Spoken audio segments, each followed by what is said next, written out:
द्वारशुणी घाटी रे पुणी घटी भयंकर दुर्घटना जहाँकि गोटे ट्रक 30 फुट तलकू खसी पड़ू जनकर मृत्यु होइथिबा बेले अन्य जणे गुरुतर होई मेडिकल रे भर्ती होइछन्ती।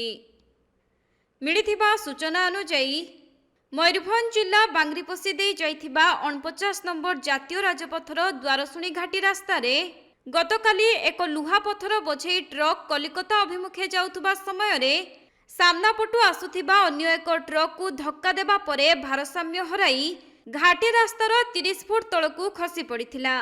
फलरे ट्रक टी भांगी रुजी चुरमार हेबा सांगकू उभय ड्राइवर एवं हेल्पर ट्रक तले चापी होई रहिथिले। परे खबर पाई बांग्रिपोषी पुलिस एवं अग्निशम बाहिनी घटनास्थल रे पहुंची ट्रकर भग्नांश भितरु उभय ड्राइवर एवं हेल्पर को गुरुतर भावे उद्धार करी बांग्रिपोषी गोष्ठी स्वास्थ्य केन्द्र रे भर्ती करिथिले।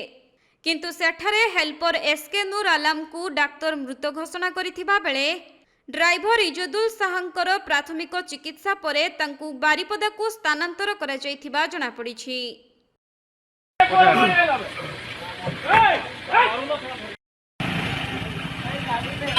मयूरभंज जिला सारसकणारू तपन कुमार दंडपाटଙ୍କ रिपोर्ट कोणार्क लाइव।